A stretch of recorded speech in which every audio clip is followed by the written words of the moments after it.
Good morning. It's Saturday, May 11th, and the clock is ticking on one of the major benefits in this country. And I'm talking about Social Security. Social Security needs a fix, and this fix must take place within 9 years, or else all the retirees on Social Security will face an automatic cut. Now, I don't know why this keeps coming up. Social Security is not something that's given away for nothing. It's not a free benefit. All of the workers in this country who are getting legitimate pay, not stuff under the table and things like that, pay into the Social Security treasure chest, so to speak. And the unfortunate thing about this entire thing is that this cut, so-called automatic cut, doesn't really have to take place. Because what we have done with collecting money for Social Security is put a limit on the payroll of people so that they only contribute X amount of money based upon some number that the government has decided is the proper number to stop paying Social Security. And that number for this year, 2024, is $168,000.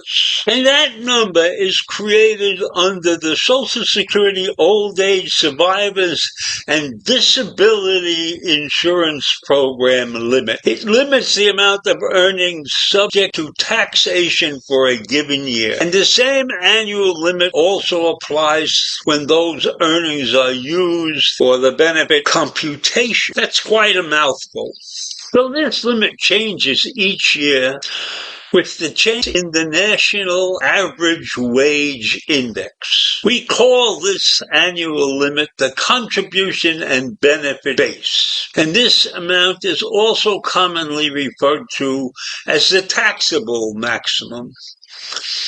And for this year, as I said before, it's $168,600. But it doesn't have to be that way. We could change this formula in some way, shape, or form.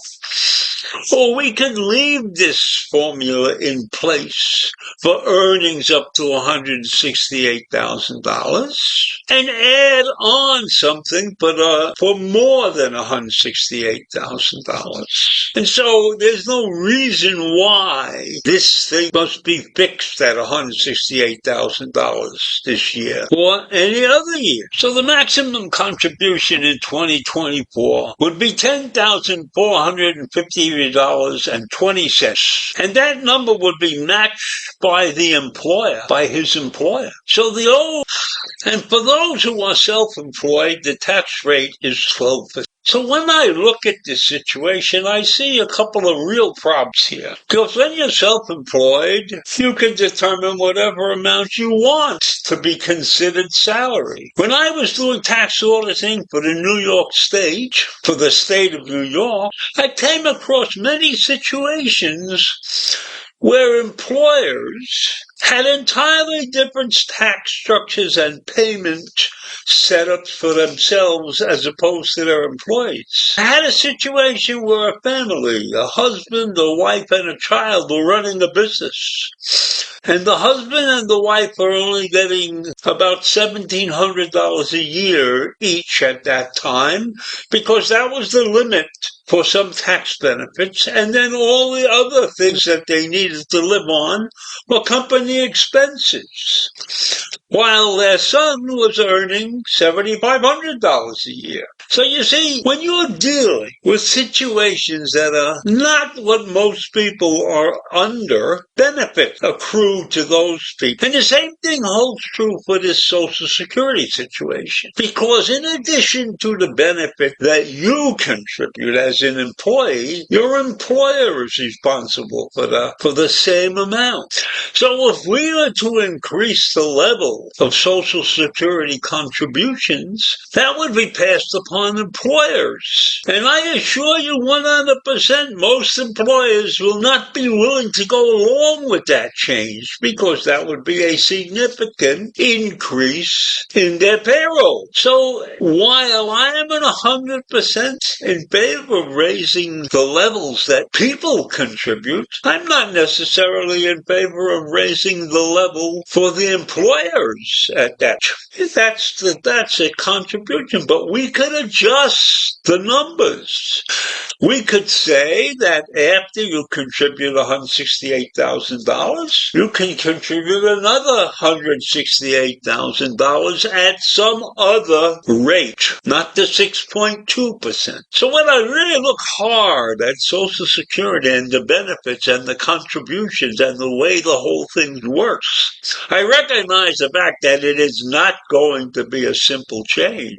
Because once you raise the level beyond 6.2%, and I don't know how they came up with that number, you are creating a whole new set of financial criteria, so to speak. And so this really, really needs to be worked on hard. I don't know how many of you know this, but the federal government borrows money from Social Security. The Social Security income is deposited in two financial accounts. They're trust funds. And these trust funds are used to pay out Social Security benefits and cover administrative costs. So, but if all of the money is not used up for a certain year, the U.S. government draws money from them and they give Social Security an IOU. And then this government goes out and loans money to people in the form of a treasury bond. And so that money goes to the U.S. government. And at some point in time, the government has to find a way to take this money that they're diddling around with and put it back into Social Security. And they're supposed to put it back into Social Security with interest. But I don't know if there's a time limit or anything like that on the money that they pull out. So that has to be looked at, and that has to be governed by somebody. I don't know who's running that. So when the Treasury borrows money from various sources, including Social Security, and when the federal government's budget is in deficit, meaning its spending exceeds revenues from taxes and other sources, how fast are they able to pay back the money they borrowed from Social Security?